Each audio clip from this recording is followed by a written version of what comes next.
Commander Lisa Martinez stared through the thick glass of her helmet at the twisted metal ruins before her. The alien structure rose from the red dust of planet HD 2457, its surface covered in strange symbols that seemed to glow faintly in the dim light of the distant sun. "Control, this is Martinez. We found something big," she said into her radio, her breath slightly fogging her visor. She took careful steps forward, her magnetic boots keeping her anchored in the low gravity. Behind her, 4 other explorers from the Earth Defense Fleet moved carefully among the ruins, their lights dancing across the ancient metal walls. "Getting any readings, Sam?" she called out to her science officer.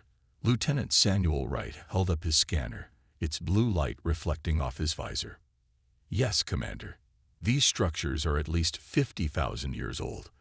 But that's not the strange part." He paused, adjusting something on his device.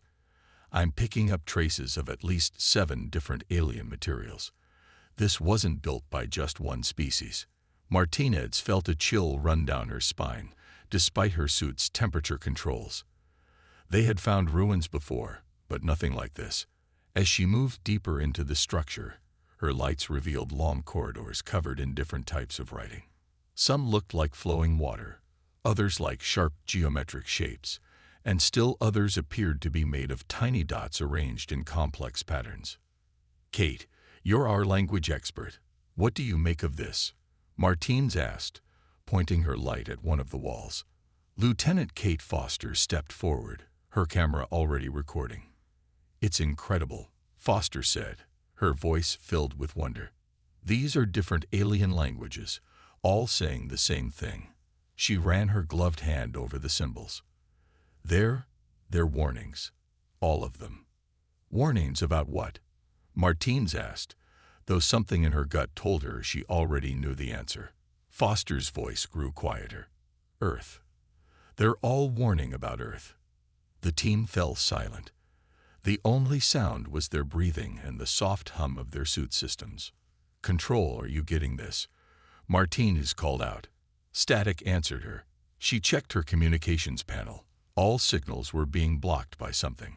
Suddenly, Wright's scanner began beeping rapidly. "Commander, energy spike coming from everywhere."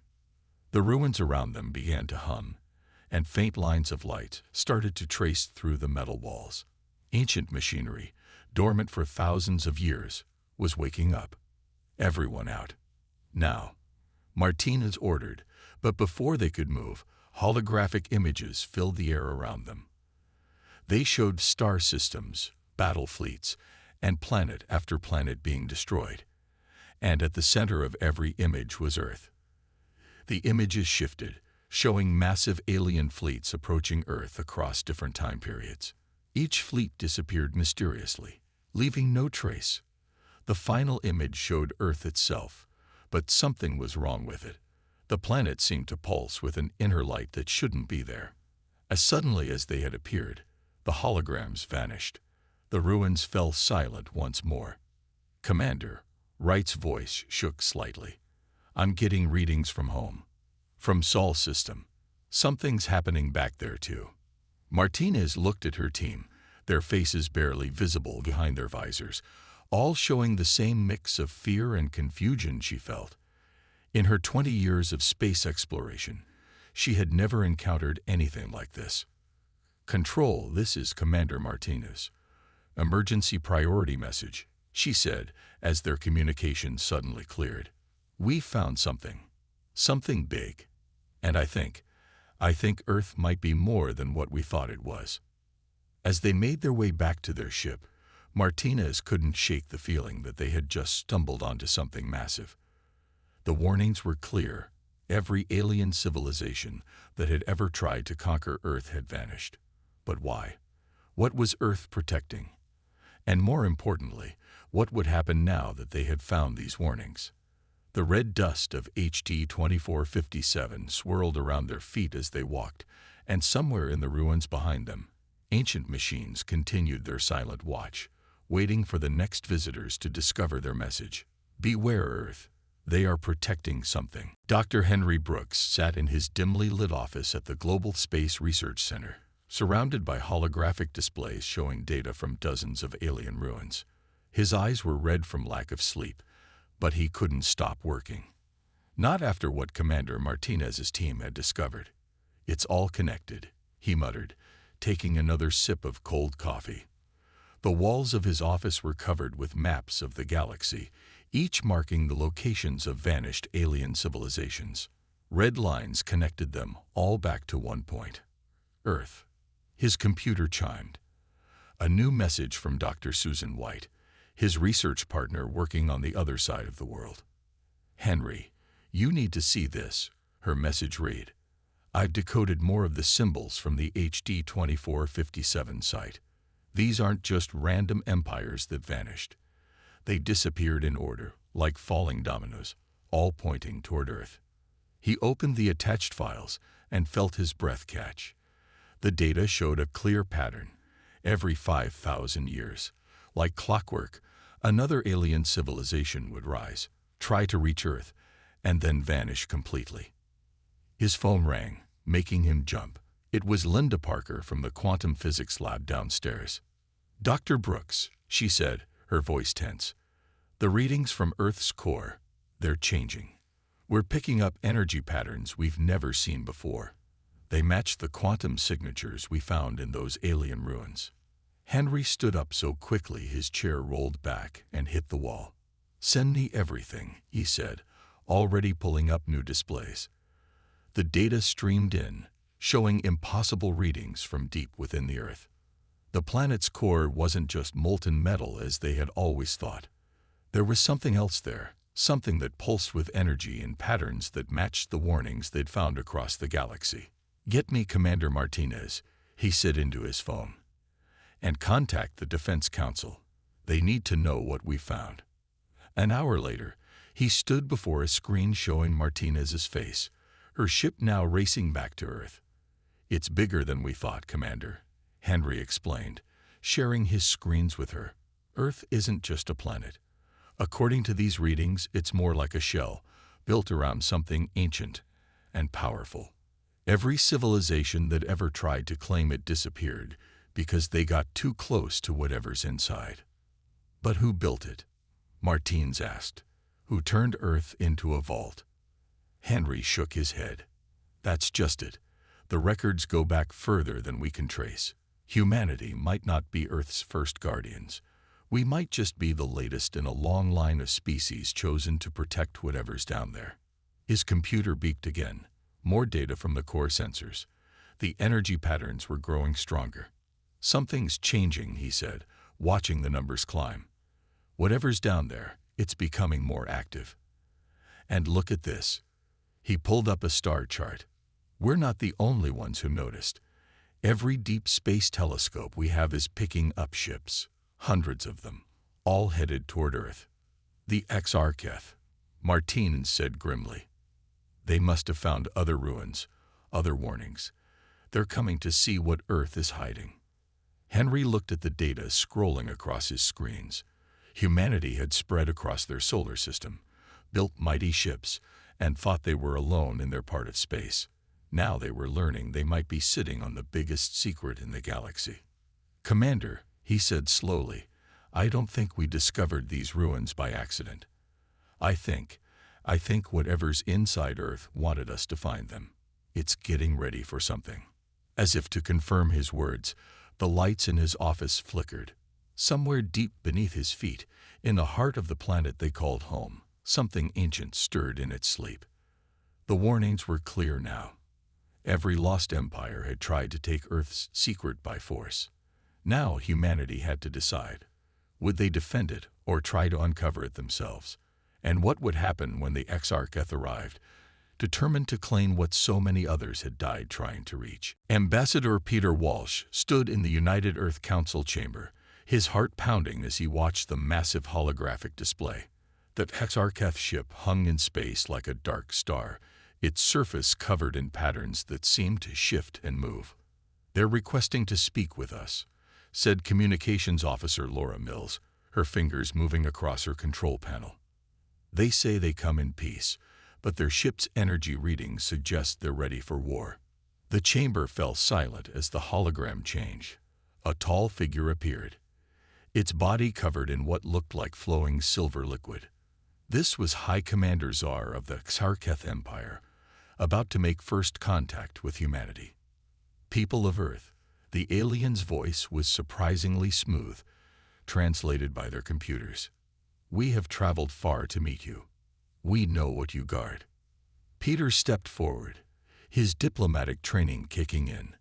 We welcome you, High Commander, but I'm not sure what you mean. What do you think we're guarding? The Xarketh leader's surface rippled, showing what might have been amusement. Do not play innocent, Guardian. We have found the ruins, just as you have. We know Earth is more than just your homeworld. Behind Peter, screens showed more Xarketh ships appearing at the edge of the solar system. They were surrounding Earth in a perfect sphere. Our scientists have studied the patterns, Zar continued. Every 5,000 years, the power beneath your world grows stronger. That time is approaching again. We are here to ensure what you guard is properly managed. Peter felt sweat on his forehead, but kept his voice steady. And if we refuse your help? The Xarketh's form darkened. Then you will join the other fallen empires. We have seen their warnings, but we have also seen their mistakes. They tried to take the power by force. We offer partnership instead. Suddenly, alarms blared through the chamber. On the screens, energy readings from Earth's core spiked higher than ever before. The choice is yours, Zar said.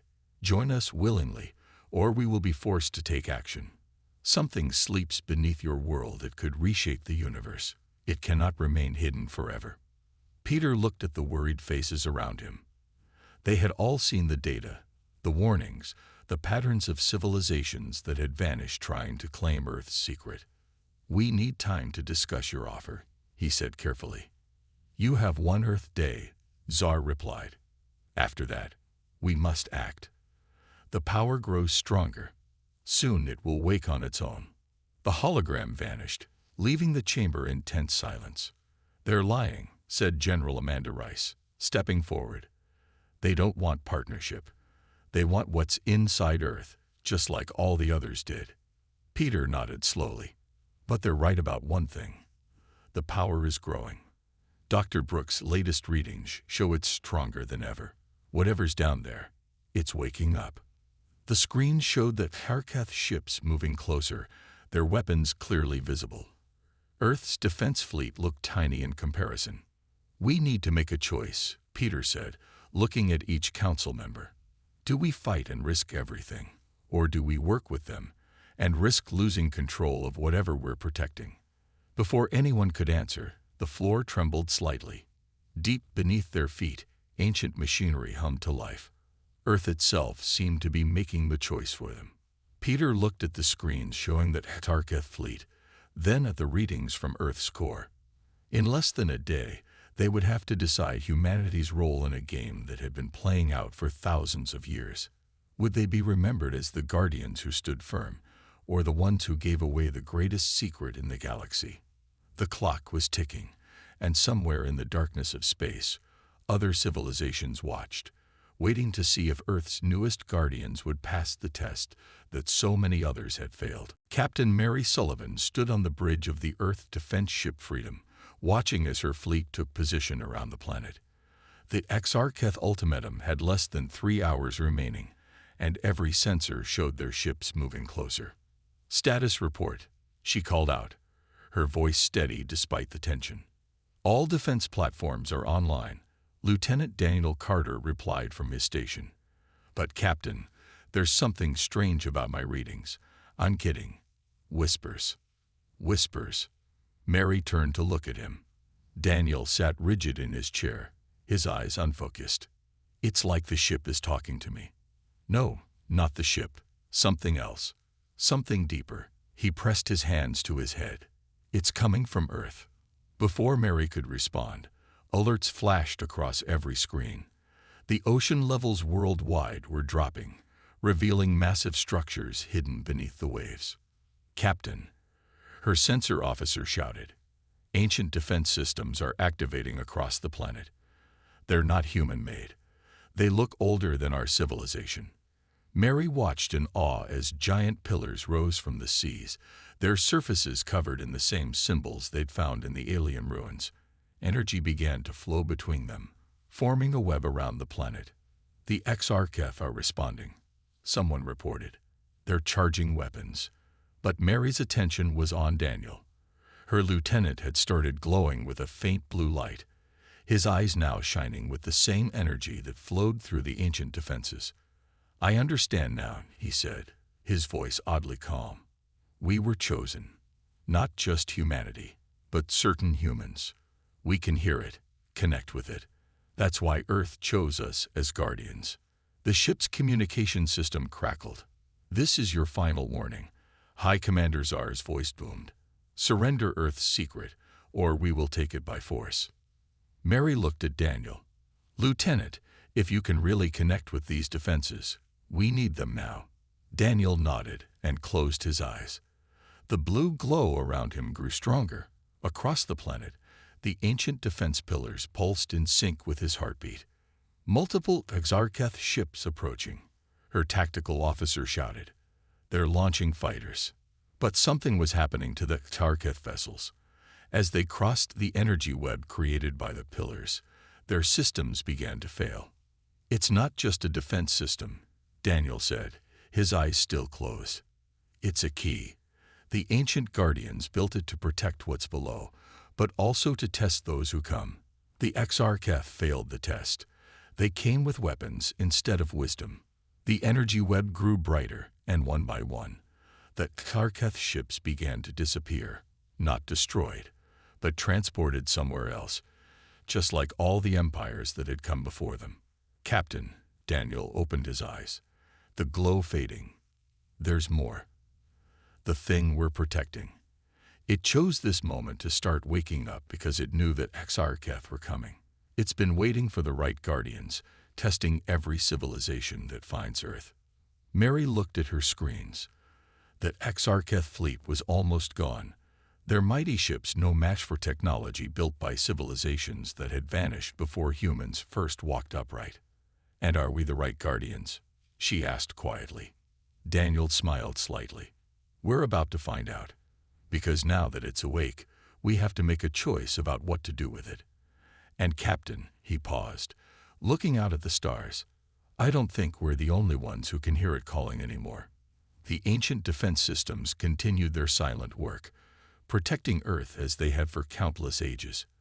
But now, humanity knew they weren't just fighting for their planet. They were protecting something that could change everything. The question was, were they ready for that responsibility? Deep beneath the Earth's surface, the secret they guarded stirred in its sleep, waiting to see what its newest protectors would choose to do with the power they had inherited. Dr. Alice Green ran through the underground research facility, alarms blaring all around her. The Earth's core readings had gone from unusual to impossible in the last hour. "Everyone to your stations," she shouted as she entered the main control room. "Whatever's down there is waking up." Screens around the room showed a strange blue energy spreading through the planet's core like veins of light. It wasn't just the core anymore. The energy was moving up through the mantle, reaching toward the surface. "Dr. Green," called out her assistant Steve Miller, "the ancient defense systems are responding to the core activity. They're changing." Alice watched as the pillars that had defeated the Exarcheth began to sink back into the oceans. But they weren't shutting down. They were connecting to something deeper. "It's not just a defense system," she realized. Looking at the data, Earth itself is some kind of ancient machine. The core, the defense pillars, even our magnetic field, they're all part of something bigger. The floor shook as another pulse of energy moved through the planet. From the screens, she could see similar research stations around the world reporting the same thing. The Earth was transforming. "New signal coming in," Steve said. "It's from Lieutenant Carter on the Freedom. He says the entity in the core is trying to communicate." The main screen flickered and changed. Strange symbols appeared, similar to those found in the ruins, but somehow different. As Alice watched, they began to shift into English. "We are the Guardians," she read aloud. "We have waited. The time of testing is complete." Another tremor shook the facility. Above them, the sky was turning strange colors as the magnetic field rippled with energy. "Look at this," called out Jane Ross from the quantum lab. "The energy patterns, they're not random. They're forming into some kind of vast quantum computer. Earth isn't just a vault or a prison. It's an incubator." Alice's mind raced as she pieced it together. The ancient civilizations that built this, they weren't trying to hide something dangerous. They were protecting something that needed time to grow, to evolve. More messages appeared on the screen. "Humanity has proven worthy. Unlike those who came with weapons, you came with questions. You sought to understand before trying to control." The energy pulses were getting stronger. Around the world, people with abilities like Lieutenant Carter were connecting to the ancient systems, becoming part of Earth's awakening. "Dr. Green," Steve's voice shook slightly. "Something's emerging from the core. But it's not coming up. It's reaching out through space-time itself." The screen showed it clearly now. The entity they had been protecting wasn't just physical. It was a consciousness, one that had been growing inside Earth for millions of years, waiting for the right guardians to help it emerge. "Send word to everyone," Alice ordered. "Tell them to stay calm. This isn't an attack or an invasion. It's a birth." As she spoke, the entity's consciousness touched her mind gently, sharing images of why Earth had been chosen, why humanity had been tested, and what would come next. "All this time," she whispered, "we thought we were alone in the universe, but we were never alone. We were the caretakers of something wonderful." The awakening continued, and across the planet, humans began to understand their true role in the galaxy. They weren't just another civilization. They were the guardians chosen to help bring something new into the universe, something that would change everything. In the control room, Alice watched as the readings kept climbing. The real question now wasn't what they were protecting. It was what would happen next, now that their ancient charge was finally ready to wake up. Chief Scientist John Baker stood before the World Council, his hand steady as he presented the decoded message that would change humanity's understanding forever. The room was packed with leaders from every nation, all gathered to hear what Earth's awakening entity had revealed. "The truth is bigger than we imagined," he began, bringing up holographic images of the ancient message. "Earth isn't just a planet. It's the most advanced device ever created. And what's inside isn't a weapon or a threat. It's a key to reshaping reality itself." The images showed the history of Earth, created by beings so ancient they had no name. They had built Earth as a shell around a fragment of pure creation energy, the same force that had started the universe. They knew such power couldn't be given to just anyone. John continued. "So they created Earth as both a test and a shelter. The core contains the power to create or destroy entire universes, but it can only be used by those who prove themselves worthy." Behind him, screens showed the entity's energy patterns spreading through space. It wasn't attacking or destroying. It was reaching out, touching other worlds, other dimensions. Every empire that tried to claim Earth by force was sent away by the defense systems. Not destroyed, but transported to empty universes where they could do no harm. But humanity did something different. We asked questions. We sought to understand. That's why we were chosen. A soft blue glow filled the room as the entity connected with them, sharing images of possible futures. John felt its presence in his mind, gentle but immensely powerful. "The being we protected is a universal architect," he explained. "It can reshape reality, create new universes, or modify the laws of physics themselves. But it needed guardians who would use such power wisely." That's what all those warnings were about. Earth wasn't just protecting something. It was protecting everyone else from those who would misuse this power. The council members watched in awe as the entity showed them more. Endless possibilities, new worlds waiting to be born, and humanity's role in all of it. "We weren't meant to just find it," John said softly. We were meant to join it, to become part of something greater than ourselves. The other empires wanted to control it. We learned to listen to it. Suddenly, alarms blared. The Exarcheth had escaped their dimensional prison and were making one final attempt to claim Earth's power. But now we face a choice, John said urgently. The entity is offering to share its power with us. We can become like it, universal architects ourselves. But we have to decide quickly.